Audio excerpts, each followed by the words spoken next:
certain people follow different rules because they have more power. And I can tell you, as someone who's living in a country that is becoming that, it's not as nice at all.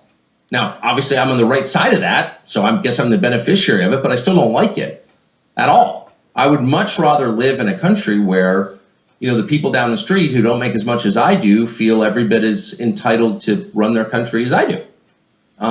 I saw that in Australia, and I loved it. I admired it. It made me wistful for what the United States once was.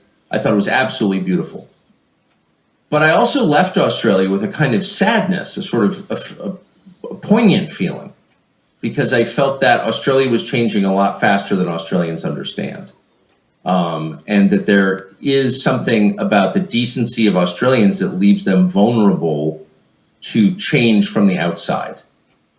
And I saw when I was in Australia, a country that was maybe 10 years behind the United States in its evolution away from democracy.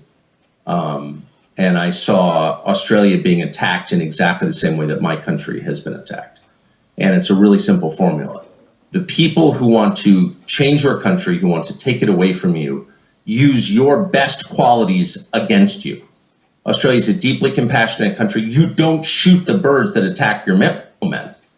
And as I said, so Australians have a deep desire to be compassionate, to be decent.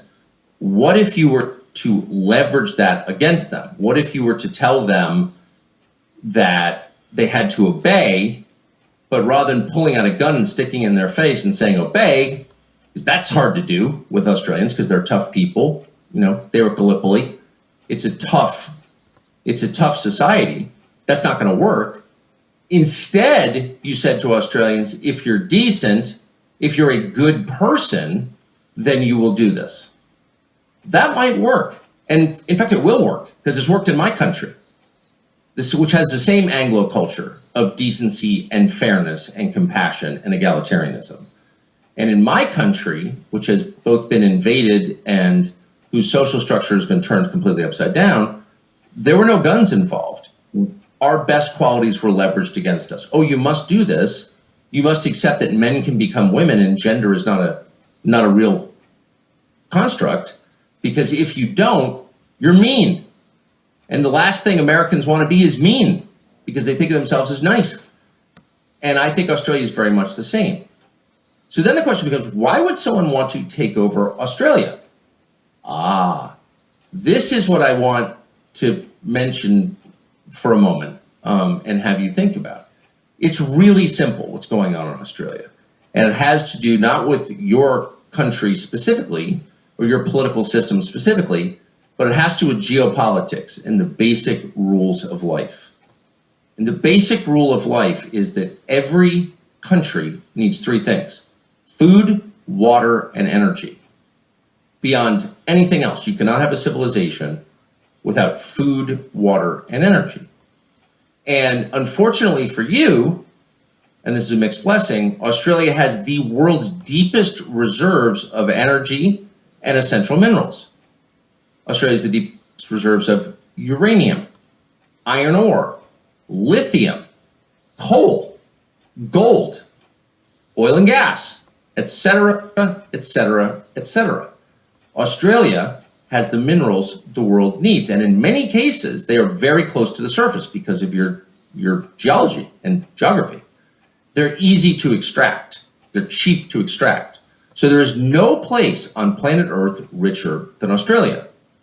Now, of course, Australia is not an especially rich country because you've been prevented from extracting those essential minerals by forces within your own country.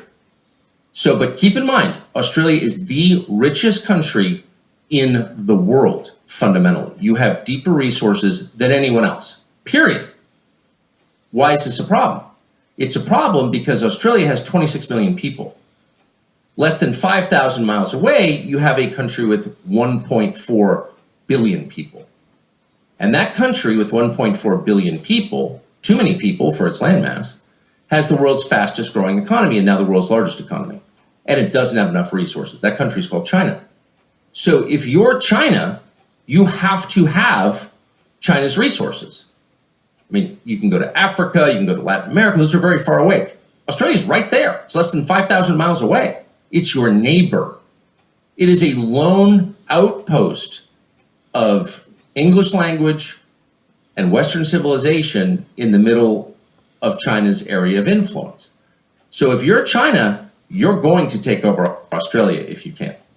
Now, of course, I'm not the first person to think of this. Strategists in Australia and the West have been thinking about this for a long time, and the solution has been to put an enormous American military base in the middle of Australia, which is rarely mentioned, but it's there, and it's there for a reason, and it's there to keep China at bay.